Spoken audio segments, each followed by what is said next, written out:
Capítulo 7. Recorte del Daily Graph, 8 de agosto, pegado en el diario de Mena Murray. De un corresponsal. Whitby, una de las tormentas más fuertes y repentinas que se recuerdan acaba de pasar por aquí, con resultados extraños. El tiempo un tanto bochornoso, pero de ninguna manera excepcional para el mes de agosto. La noche del sábado fue tan buena como cualquier otra, y la gran cantidad de visitantes fueron ayer a los bosques de Mulgrave, la bahía de Robin Hood, el molino de Big, Brunswick, Staithes y los otros sitios de recreo en los alrededores de Whitby. Los vapores Emma y Scarborough hicieron numerosos viajes a lo largo de la costa, y hubo un movimiento extraordinario de personas que iban y venían de Whitby. El día fue extremadamente bonito hasta por la tarde, cuando algunos de los chismosos que frecuentan el cementerio de la iglesia de East Cliff, y desde esa prominente eminencia observan la amplia extensión del mar visible hacia el norte y hacia el este, llamaron la atención un grupo de colas de caballo muy altas en el cielo hacia el noroeste. El viento estaba soplando desde el suroeste en un grado suave que en el lenguaje barométrico es calificado como 2, brisa ligera. El guardacostas de turno hizo inmediatamente el informe, y un anciano pescador, que durante más de medio siglo ha hecho observaciones del tiempo desde East Cliff, predijo de una manera enfática la llegada de una repentina tormenta. La puesta del sol fue tan bella, tan grandiosa en sus masas de nubes espléndidamente coloreadas, que una gran cantidad de personas se reunieron en la acera a lo largo del acantilado en el cementerio de la vieja iglesia, para gozar de su belleza. Antes de que el sol se hundiera detrás de la negra masa de Ketelnis, encontrándose abiertamente de babor a estribor sobre el cielo del oeste, su ruta de descenso fue marcada por una miríada de nubes de todos los colores del celaje, rojas, moradas, color de rosa, verdes, violetas, y de todos los matices dorados. Había aquí y allá masas no muy grandes, pero notoriamente de un negro absoluto, en todas clases de figuras, algunas solo delineadas y otras como colosales siluetas. La vista de aquel paisaje no fue desaprovechada por los pintores, y no cabe ninguna duda de que algunos esbozos del preludio a una gran tormenta adornaran las paredes de R.A.I.R.I. el próximo mayo. Más de un capitán decidió en aquellos momentos y en aquel lugar que su guijarro o su mula, como llaman a las diferentes clases de botes, permanecería en el puerto hasta que hubiera pasado la tormenta. Por la noche el viento amainó por completo, y a la medianoche había una calma chicha, un bochornoso calor, y esa intensidad prevaleciente que, al acercarse el trueno, afecta a las personas de naturaleza muy sensible. Solo había muy pocas luces en el mar, pues hasta los vapores costeños, que suelen navegar muy cerca de la orilla, se mantuvieron mar adentro, y solo podían verse muy contados barcos de pesca. La única vela sobresaliente era una goleta forastera que tenía desplegado todo su velamen, y que parecía dirigirse hacia el oeste. La testarudez o ignorancia de su tripulación fue un tema exhaustivamente comentado mientras permaneció a la vista, y se hicieron esfuerzos por enviarle señales para que arriaran velas, en vista del peligro. Antes de que cerrara la noche, se le vio con sus velas ondear ociosamente mientras navegaba con gran tranquilidad sobre las encrespadas olas del mar. Tan ociosamente como un barco pintado sobre un océano pintado. Poco antes de las 10 de la noche la quietud del viento se hizo bastante opresiva, y el silencio era tan marcado que el balido de una oveja tierra adentro o el ladrido de un perro en el pueblo se escuchaban distintamente, y la banda que tocaba en el muelle, que tocaba una vivaracha marcha francesa, era una disonancia en la gran armonía del silencio de la naturaleza. Un poco después de medianoche llegó un extraño sonido desde el mar, y muy en lo alto comenzó a producirse un retumbo extraño, tenue, hueco. Entonces, sin previo aviso, irrumpió la tempestad. Con una rapidez que, en aquellos momentos, parecía increíble, y que aún después es inconcebible, todo el aspecto de la naturaleza se volvió de inmediato convulso. Las olas se elevaron creciendo con furia, cada una sobrepasando a su compañera, hasta que en muy pocos minutos el vidrioso mar de no hacía mucho tiempo estaba rugiendo y devorando como un monstruo. Olas de crestas blancas golpearon salvajemente la arena de las playas y se lanzaron contra los pronunciados acantilados, otras se quebraron sobre los muelles, y barrieron con su espuma las linternas de los faros que se levantaban en cada uno de los extremos de los muelles en el puerto de Whitby. El viento rugía como un trueno, y soplaba con tal fuerza que les era difícil incluso a hombres fuertes mantenerse en pie, o sujetarse con un desesperado abrazo de los puntales de acero. Fue necesario hacer que la masa de curiosos desalojara por completo los muelles, o de otra manera las desgracias de la noche habrían aumentado considerablemente. Por si fueran pocas las dificultades y los peligros que se cernían sobre el poblado, unas masas de niebla marina comenzaron a invadir la tierra, nubes blancas y húmedas que avanzaron de manera fantasmal, tan húmedas, vaporosas y frías que se necesitaba solo un pequeño esfuerzo de la imaginación para pensar que los espíritus de aquellos perdidos en el mar estaban tocando a sus cofrades vivientes con las viscosas manos de la muerte, y más de una persona sintió temblores y escalofríos al tiempo que las espirales de niebla marina subían tierra adentro. Por unos instantes la niebla se aclaraba y se podía ver el mar a alguna distancia, a la luz de los relámpagos, que ahora se sucedían frecuentemente seguidos por repentinos estrépitos de truenos, tan horrísonos que todo el cielo encima de uno parecía temblar bajo el golpe de la tormenta. Algunas de las escenas que acontecieron fueron de una grandiosidad inconmensurable y de un interés absorbente. El mar, levantándose tan alto como las montañas, lanzaba al cielo grandes masas de espuma blanca, que la tempestad parecía coger y desperdigar por todo el espacio. Aquí y allí un bote pescador, con las velas rasgadas, navegando desesperadamente en busca de refugio ante el peligro, de vez en cuando las blancas alas de una ave marina ondeada por la tormenta. En la cúspide de Eastcliff el nuevo reflector estaba preparado para entrar en acción, pero todavía no había sido probado. Los trabajadores encargados de él lo pusieron en posición, y en las pausas de la niebla que se nos venía encima barrieron con él la superficie del mar. Una o dos veces prestó el más eficiente de los servicios, como cuando un barco de pesca, con la borda bajo el agua, se precipitó hacia el puerto, esquivando, gracias a la guía de la luz protectora, el peligro de chocar contra los muelles. Cada vez que un bote lograba llegar a salvo al puerto había un grito de júbilo de la muchedumbre congregada en la orilla, un grito que por un momento parecía sobresalir del ventarrón, pero que era finalmente opacado por su empuje. Al poco tiempo, el reflector descubrió a alguna distancia una goleta con todas sus velas desplegadas, aparentemente el mismo navío que había sido avistado esa misma noche. A esas horas, el viento había retrocedido hacia el este, y un temblor recorrió a todos los espectadores del acantilado cuando presenciaron el terrible peligro en el que se encontraba la nave.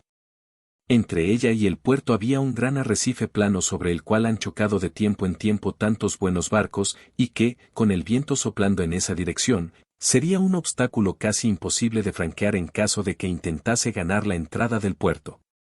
Ya era casi la hora de la marea alta, pero las olas eran tan impetuosas que en sus senos casi se hacían visibles las arenas de la playa, y la goleta, con todas las velas desplegadas, se precipitaba con tanta velocidad que, en las palabras de un viejo lobo de mar, debía de llegar a alguna parte, aunque solo fuese al infierno.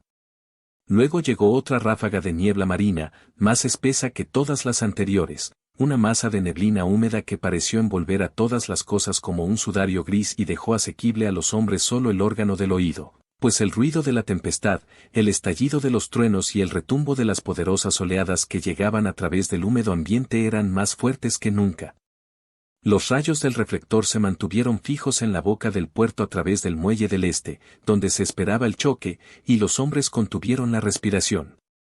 Repentinamente, el viento cambió hacia el noreste, y el resto de la niebla marina se diluyó, y entonces, mirabile dictu, entre los muelles, levantándose de ola en ola a medida que avanzaba a gran velocidad, entró la rara goleta con todas sus velas desplegadas y alcanzó el santuario del puerto. El reflector la siguió, y un escalofrío recorrió a todos los que la vieron, pues atado al timón había un cuerpo, con la cabeza caída, que se balanceaba horriblemente hacia uno y otro lado con cada movimiento del barco. No se podía ver ninguna otra forma sobre cubierta. Un gran estado de reverencia y temor sobrecogió a todos cuando vieron que el barco, como por milagro, había encontrado el puerto, guiado solamente por las manos de un hombre muerto. Sin embargo, todo se llevó a cabo más rápidamente de lo que tardo en escribir estas palabras. La goleta no se detuvo, sino que, navegando velozmente a través del puerto, embistió en un banco de arena y grava lavado por muchas mareas y muchas tormentas, situado en la esquina sureste del muelle que sobresale bajo Eastcliff, y que localmente es conocido como el muelle Ted Hill. Por supuesto que cuando la nave embistió contra el montón de arena se produjo una sacudida considerable. Cada verga, lazo y montante sufrió la sacudida, y una parte del mástil principal se vino abajo. Pero lo más extraño de todo fue que, en el mismo instante en que tocó la orilla, un perro inmenso saltó a cubierta desde abajo, y como si hubiese sido proyectado por el golpe, corrió hacia adelante y saltó desde la proa a la arena.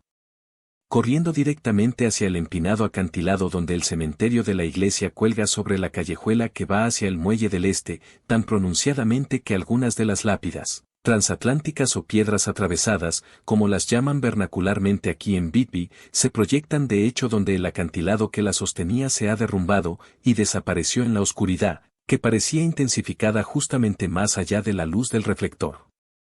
Sucedió que por casualidad en aquellos momentos no había nadie en el muelle de Ted Hill, pues todos aquellos cuyas casas se encontraban en la proximidad estaban, o en cama, o habían subido a las alturas para ver mejor. Por eso el capitán del guardacostas de turno en el lado este del puerto, que de inmediato corrió hacia el pequeño muelle, fue el primero que pudo subir a bordo. Los hombres que manejaban el reflector, después de escudriñar la entrada al puerto sin ver nada, dirigieron la luz hacia el buque abandonado y la mantuvieron allí. El capitán del guardacostas corrió sobre la cubierta de popa, y cuando llegó al lado de la rueda se inclinó para examinarla, y retrocedió de pronto como si estuviera bajo una fuerte emoción. Esto pareció picar la curiosidad general y un buen número de personas comenzaron a correr. Es un buen trecho el que hay desde Westcliff pasando por el puente de Drawbridge hasta el muelle de Ted Hill, pero su corresponsal es un corredor bastante bueno, y llegué con buena ventaja sobre el resto de la gente. Sin embargo, cuando llegué, encontré en el muelle a una muchedumbre que ya se había reunido, y a la cual el capitán del guardacostas y la policía no permitían subir a bordo. Por cortesía del jefe de marineros se me permitió, como corresponsal que soy, subir a bordo, y fui uno de los del pequeño grupo que vio al marinero muerto mientras se encontraba todavía atado a la rueda del timón. No era de extrañar que el capitán del guardacostas se hubiera sorprendido, o que hubiera sentido temor, pues no es muy común que puedan verse cosas semejantes. El hombre estaba simplemente atado de manos, una sobre otra, a la cabilla de la rueda del timón. Entre su mano derecha y la madera había un crucifijo, estando los rosarios con los cuales se encontraba sujeto tanto alrededor de sus puños como de la rueda, y todo fuertemente atado por las cuerdas que lo amarraban. El pobre sujeto puede ser que haya estado sentado al principio, pero el aleteo y golpeteo de las velas habían hecho sus efectos en el timón de la rueda y lo arrastraron hacia uno y otro lado, de tal manera que las cuerdas con que estaba atado le habían cortado la carne hasta el hueso. Una detallada descripción del estado de cosas fue hecha, y un médico, el cirujano J. M. K. Finn, de East Elliot Place, número 33, quien subió inmediatamente después de mí, declaró después de hacer un examen que el hombre debió haber estado muerto por lo menos durante 2 días. En su bolsillo había una botella, cuidadosamente tapada con un corcho, y vacía, salvo por un pequeño rollo de papel, que resultó ser el apéndice del diario de bitácora. El capitán del guardacostas dijo que el hombre debió haber atado sus propias manos apretando los nudos con sus dientes. El hecho de que el capitán del guardacostas fue el primero en subir a bordo, puede evitar algunas complicaciones más tarde en la corte del almirantazgo, pues los guardacostas no pueden reclamar el derecho de salvamento a que pueden optar todos los civiles que sean primeros en encontrar un barco abandonado. Sin embargo, los funcionarios legales ya se están moviendo, y un joven estudiante de leyes está asegurando en altas y claras voces que los derechos del propietario ya están completamente sacrificados, siendo retenida su propiedad en contravención a los estatutos de manos muertas, ya que la caña del timón, como emblema, si no es prueba de posesión delegada, es considerada mano muerta.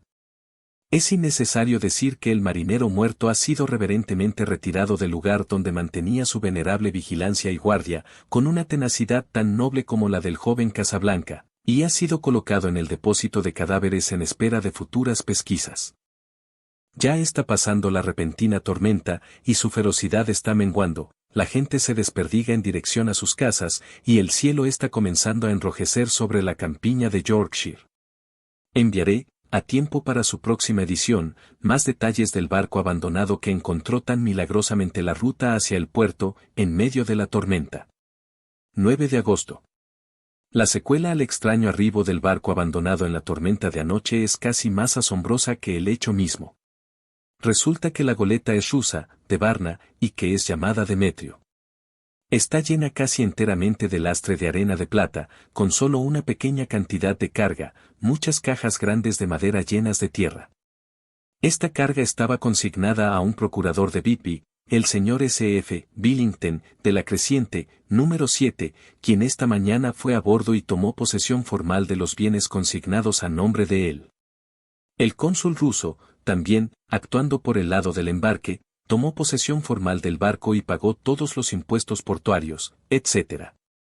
No se habla de otra cosa aquí que de la extraña coincidencia. Los empleados del Ministerio de Comercio han sido exageradamente escrupulosos en ver que todos los trámites legales se cumplan de acuerdo con las disposiciones vigentes. Como el asunto parece que va a ser un milagro de 9 días, están evidentemente determinados a que no exista causa para mayores complicaciones. Se ha notado bastante interés por el perro que saltó a tierra cuando el barco encalló, y más de un miembro de la APCA, que es muy fuerte aquí en Whitby, ha tratado de hacerse cargo del animal. Pero para desconsuelo general, no ha sido posible encontrarlo en ningún lado, más bien parece que ha desaparecido por completo del pueblo. Muy bien puede ser que se encontrara aterrorizado y que haya corrido a refugiarse en los pantanos, donde posiblemente está todavía escondido. Hay algunos que miran con miedo esta última posibilidad, pues podría ser que después se convirtiera en un peligro, ya que evidentemente se trata de una bestia feroz. Temprano esta mañana, un perro grande, un mastín mestizo perteneciente a un comerciante de carbón cercano al muelle de Ted Hill, apareció muerto en el camino situado enfrente al patio de su dueño. Había estado peleando, y, manifiestamente tuvo a un oponente salvaje, pues tenía la garganta desgarrada y su vientre estaba abierto como por una garra salvaje. Más tarde, por amabilidad del inspector del Ministerio de Comercio, se me ha permitido que eche una mirada al cuaderno de bitácora del Demetrio, que está en orden hasta hace 3 días, pero que no contenía nada de especial interés, excepto lo relativo a los hechos de hombres desaparecidos. El mayor interés, sin embargo, se centra respecto al papel encontrado en la botella, que fue presentado hoy durante las averiguaciones, y puedo asegurar que un cuento más extraño como el que parece deducirse de ambas cosas, nunca se había atravesado en mi camino. Como no hay motivos para guardar secreto, se me permite que los use y le envíe a usted un relato detallado, omitiendo simplemente detalles técnicos de marinería y de sobrecargo. Casi parece como si el capitán hubiese sido sobrecogido por una especie de manía antes de que hubiesen llegado mar adentro, y que ésta se continuara desarrollando persistentemente a través del viaje. Por supuesto, mi aseveración debe ser tomada con grano, porque estoy escribiendo según lo dictado por un empleado del cónsul ruso, quien amablemente traduce para mí, ya que hay poco tiempo. H3 Style igual a Taxtalan, Center, Class igual a Western Lang igual a SS a cuaderno de bitácora del Demetrio. De Berna a Whitby. Escrito el 18 de julio. Pasan cosas tan extrañas, de las que mantendré de aquí en adelante una detallada información hasta que lleguemos a tierra. El 6 de julio terminamos de embarcar el cargamento, arena de plata y cajas con tierra. Por la tarde zarpamos. Viento del este, fresco. Tripulación, 5 manos, 2 oficiales, cocinero y yo, capitán. El 11 de julio al amanecer entramos al Bósforo. Subieron a bordo empleados turcos de la aduana. Propinas. Todo correcto. Reanudamos viaje a las 4 de la tarde. 12 de julio a través de los Dardanelos. Más empleados de aduana y barco insignia del escuadrón de guardia. Otra vez propinas. El trabajo de los oficiales detallado, pero rápido. Querían deshacerse de nosotros con prontitud. Al anochecer pasamos al archipiélago. El 13 de julio pasamos Cabo Matapán. La tripulación se encuentra insatisfecha por algo. Parece asustada, pero no dice por qué. El 14 de julio estuve un tanto ansioso por la tripulación. Todos los hombres son de confianza y han navegado conmigo otras veces. El piloto tampoco pudo averiguar lo que sucede, solo le dijeron que había algo, y se persignaron. El piloto perdió los estribos con uno de ellos ese día y le dio un puñetazo. Esperaba una pelea feroz, pero todo está tranquilo. El 16 de julio el piloto informó en la mañana que uno de la tripulación, Petrovsky, ha desaparecido. No pudo dar más datos.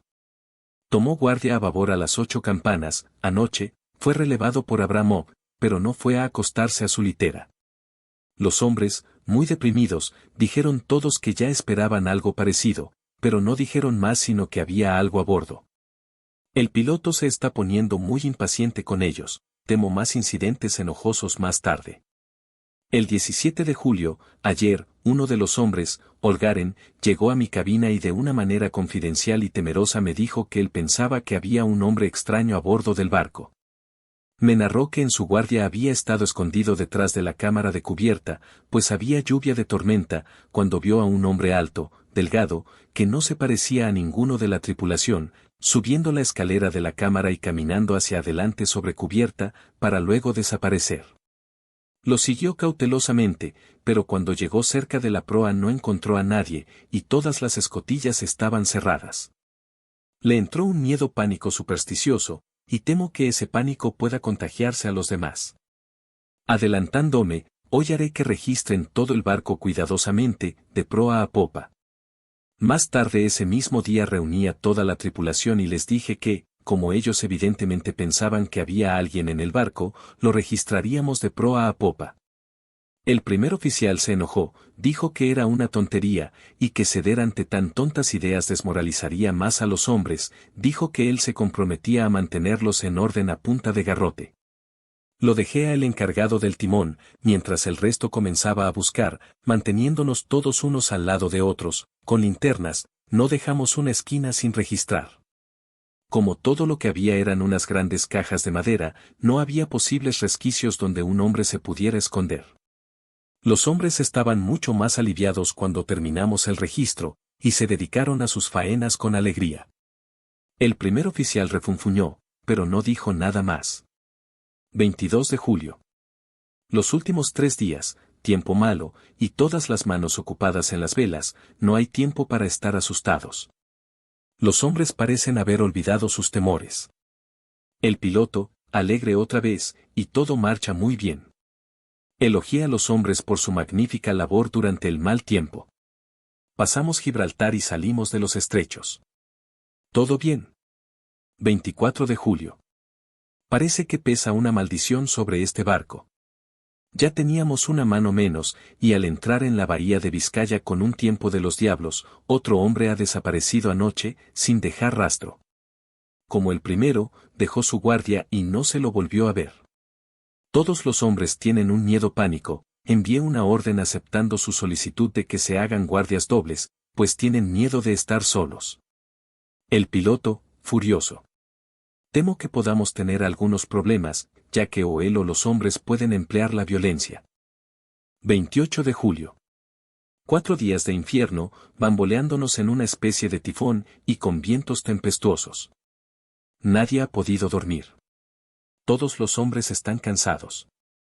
Apenas sé cómo montar una guardia, ya que ninguno está en condiciones de seguir adelante. El segundo oficial se ofreció voluntariamente a timonear y hacer guardia, permitiendo así que los hombres pudieran dormir un par de horas. El viento está amainando, el mar todavía terrorífico, pero se siente menos, ya que el barco ha ganado estabilidad. 29 de julio. Otra tragedia. Esta noche tuvimos guardia sencilla, ya que la tripulación está muy cansada para hacerla doble. Cuando la guardia de la mañana subió a cubierta no pudo encontrar a nadie a excepción del piloto. Comenzó a gritar y todos subieron a cubierta. Minucioso registro, pero no se encontró a nadie. Ahora estamos sin segundo oficial y con la tripulación en gran pánico. El piloto y yo acordamos ir siempre armados de ahora en adelante y acechar cualquier señal de la causa. 30 de julio. Noche. Todos regocijados pues nos acercamos a Inglaterra. Tiempo magnífico, todas las velas desplegadas. Me retiré por agotamiento, dormí profundamente, fui despertado por el oficial diciéndome que ambos hombres, el de guardia y el piloto, habían desaparecido. Solo quedamos 2 tripulantes, el primer oficial y yo, para gobernar el barco. 1 de agosto. 2 días de niebla y sin avistar una vela. Había esperado que en Canal de la Mancha podríamos hacer señales pidiendo auxilio o llegar a algún lado. No teniendo fuerzas para trabajar las velas, tenemos que navegar con el viento. No nos atrevemos a arriarlas, porque no podríamos izarlas otra vez. Parece que se nos arrastra hacia un terrible desenlace. El primer oficial está ahora más desmoralizado que cualquiera de los hombres. Su naturaleza más fuerte parece que ha trabajado en su interior inversamente en contra de él. Los hombres están más allá del miedo, trabajando fuerte y pacientemente, con sus mentes preparadas para lo peor. Son rusos, él es rumano. 2 de agosto, medianoche. Me desperté después de pocos minutos de dormir escuchando un grito, que parecía dado al lado de mi puerta. No podía ver nada por la neblina. Corrí a cubierta y choqué contra el primer oficial. Me dice que escuchó el grito y corrió, pero no había señales del hombre que estaba de guardia. Otro menos. Señor, ayúdanos. El primer oficial dice que ya debemos haber pasado el estrecho de Dover, pues en un momento en que se aclaró la niebla alcanzó a ver Northumberland, en el mismo instante en que escuchó el grito del hombre. Si es así, estamos ahora en el Mar del Norte, y solo Dios puede guiarnos en esta niebla, que parece moverse con nosotros, y Dios parece que nos ha abandonado. 3 de agosto. A medianoche fui a relevar al hombre en el timón y cuando llegué no encontré a nadie ahí. El viento era firme, y como navegamos hacia donde nos lleve, no había ningún movimiento. No me atreví a dejar solo el timón, por lo que le grité al oficial. Después de unos segundos subió corriendo a cubierta en sus franelas. Traía los ojos desorbitados y el rostro macilento, por lo que temo mucho que haya perdido la razón. Se acercó a mí y me susurró con voz ronca, colocando su boca cerca de mi oído, como si temiese que el mismo aire escuchara: está aquí, ahora lo sé. Al hacer guardia anoche lo vi, un hombre alto y delgado y sepulcralmente pálido. Estaba cerca de la proa, mirando hacia afuera. Me acerqué a él a rastras y le hundí mi cuchillo, pero éste lo atravesó, vacío como el aire. Al tiempo que hablaba sacó su cuchillo y empezó a moverlo salvajemente en el espacio. Luego, continuó, pero como está aquí, lo encontraré. Está en la bodega, quizá en una de esas cajas.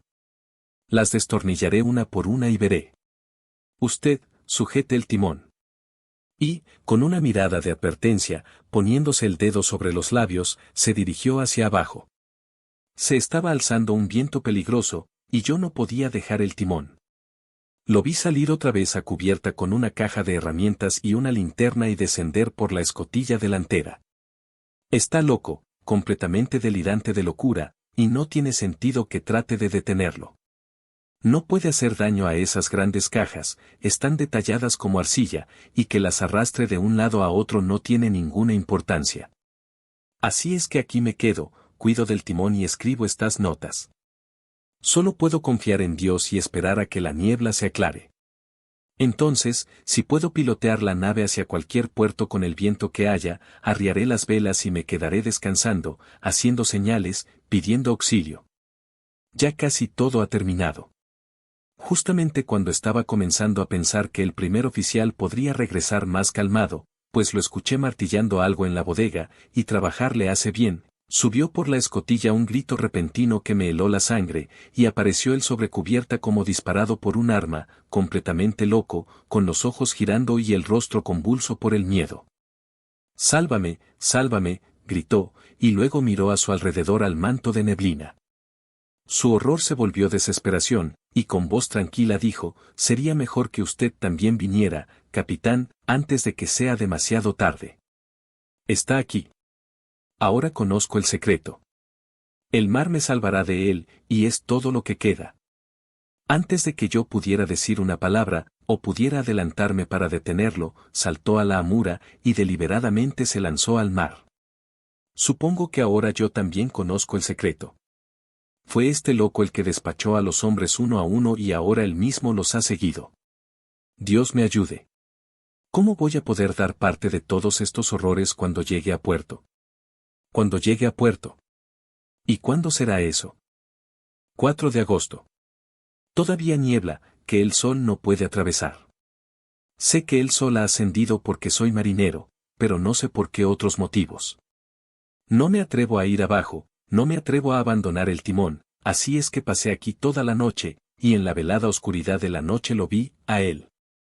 Dios me perdone, pero el oficial tuvo razón al saltar por la borda. Era mejor morir como un hombre, la muerte de un marinero en las azules aguas del mar no puede ser objetada por nadie. Pero yo soy el capitán, y no puedo abandonar mi barco. Pero yo frustraré a este enemigo o monstruo, pues cuando las fuerzas comiencen a fallar me ataré mis manos al timón, y junto con ellas ataré eso a lo cual él, no se atreve a tocar, y entonces, venga buen viento o mal viento, salvaré mi alma y mi honor de capitán. Me estoy debilitando, y la noche se acerca.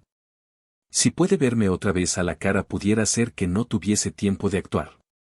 Si naufragamos, tal vez encuentre esta botella, y aquellos que me encuentren comprenderán, si no. Bien, entonces todos los hombres sabrán que he sido fiel a mi juramento. Dios y la Virgen Santísima y los santos ayuden a una pobre alma ignorante que trata de cumplir con su deber. Por supuesto, el veredicto fue de absolución. No hay evidencia que aducir, y si fue el hombre mismo quien cometió los asesinatos, o no fue él, es algo que nadie puede atestiguar. El pueblo aquí sostiene casi universalmente que el capitán es simplemente un héroe, y se le va a enterrar con todos los honores. Ya está arreglado que su cuerpo debe ser llevado con un tren de botes por un trecho a lo largo del Esk, y luego será traído de regreso hasta el muelle de Tergel y subido por la escalinata hasta la abadía, pues se ha dispuesto que sea enterrado en el cementerio de la iglesia, sobre el acantilado. Los propietarios de más de 100 barcazas ya han dado sus nombres, señalando que desean seguir el cortejo fúnebre del capitán. No se han encontrado rastros del inmenso perro, por esto hay mucha tristeza, ya que, con la opinión pública en su presente estado, el animal hubiera sido, creo yo, adoptado por el pueblo. Mañana será el funeral, y así terminará este nuevo misterio del mar. H3 Style igual a Taxtalan, Center, Class igual a Western Lang igual a SS del diario de Mena Murray. 8 de agosto. Lucy pasó toda la noche muy intranquila, y yo tampoco pude dormir. La tormenta fue terrible, y mientras retumbaba fuertemente entre los tiestos de la chimenea, me hizo temblar.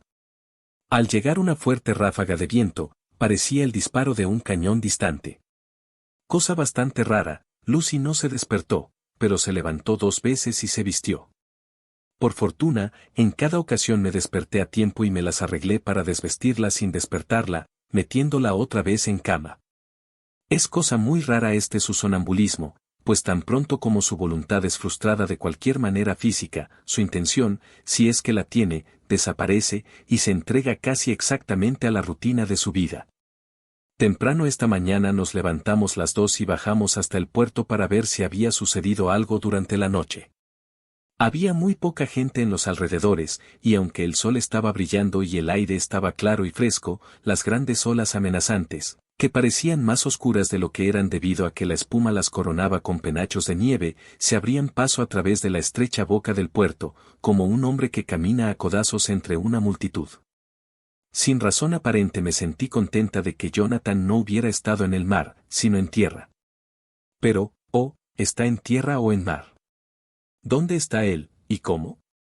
Me estoy poniendo verdaderamente ansiosa por su paradero. Si solo supiera lo que debo hacer, y si pudiera hacer algo. 10 de agosto. Los funerales del pobre capitán, hoy, fueron de lo más conmovedor. Todos los botes del puerto parecían estar ahí, y el féretro fue llevado en hombros por capitanes todo el camino, desde el muelle de Tergel hasta el cementerio de la iglesia. Lucy vino conmigo, y nos fuimos muy temprano a nuestro viejo asiento, mientras el cortejo de botes remontó el río hasta el viaducto y luego descendió nuevamente. Tuvimos una vista magnífica, y vimos la procesión casi durante todo el viaje. Al pobre hombre lo pusieron a descansar cerca de nuestro asiento, de tal manera que nosotras nos paramos y, cuando llegó la hora, pudimos verlo todo. La pobre Lucy parecía estar muy nerviosa.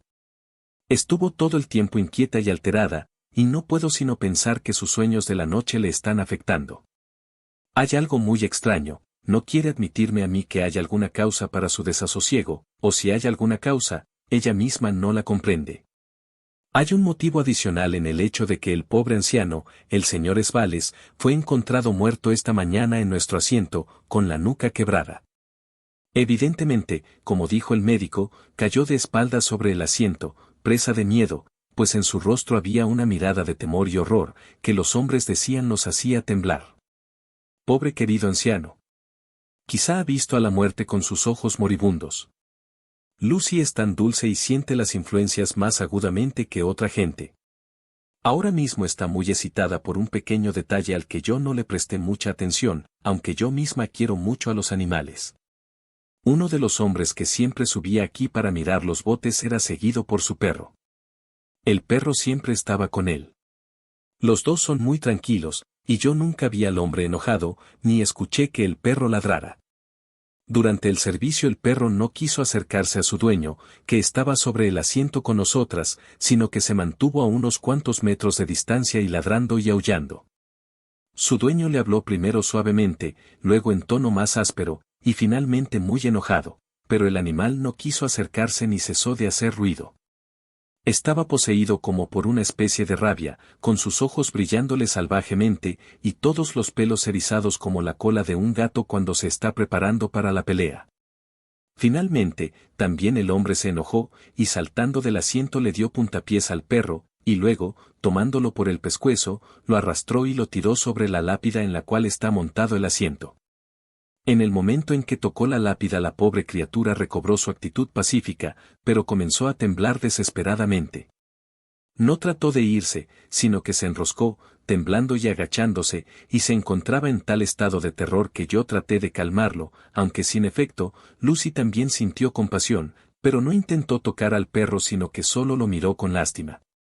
Temo mucho que tenga una naturaleza demasiado sensible como para que pueda andar por el mundo sin problemas. Estoy segura de que esta misma noche soñará con todo lo que ha sucedido. Toda la acumulación de hechos extraños, el barco piloteado hasta el puerto por un hombre muerto, su actitud, atado al timón con un crucifijo y rosarios, el emotivo funeral, el perro, unas veces furioso y otras aterrorizado, le dará abundante material para sus sueños.